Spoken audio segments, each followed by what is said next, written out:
I got asked this morning by a parent that I've communicated with before that it's the end of the fall season, so his kid is going to put out a new video, sort of a summer highlight, and he asked what stats he should include, what stats the kid should include, obviously not the dad.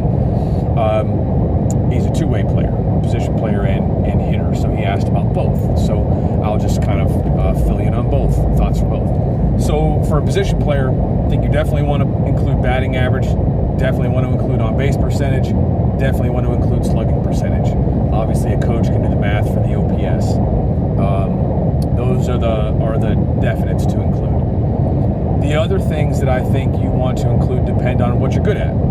If you are a plus runner, I think you want to put stolen bases, but to give that relevance, you have to put your number of games you played. So if you played 40 games this year and you stole 50 bases, put that. Don't just put 50 steals.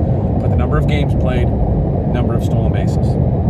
If you are an infielder, put your fielding percentage. If you're an outfielder, you don't really need to do that. If you're an infielder, put your fielding percentage.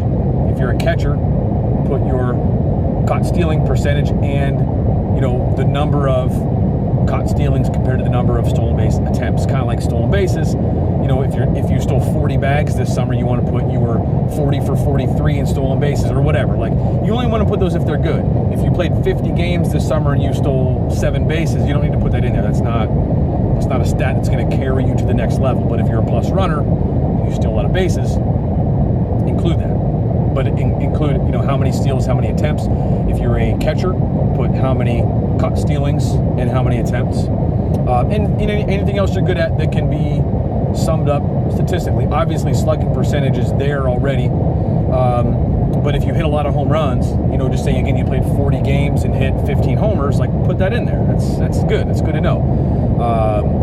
If you are a guy that doesn't strike out much, you can put that in there as well. For example, if you played 40 games and you had 150 at bats, then whatever it is, 100. Just say you had 100 at bats this summer and you struck out 5 times.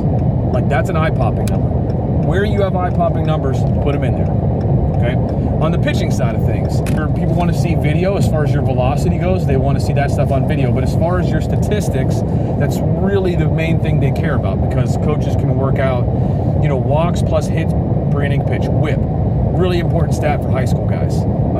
Coaches can figure that out if you send them the innings pitched, hits, walks, strikeouts. The hits aren't as important. Innings pitched compared to walks and strikeouts is probably the most important thing, but hits is good too, particularly if it's not a bad number for you. Meaning, like, if you threw 30 innings this summer and you gave up 60 hits, like that's a problem, and that's going to be a recruiting issue at some point. But assuming you give up about a hit an inning or less, that's got to be included. It has to be included.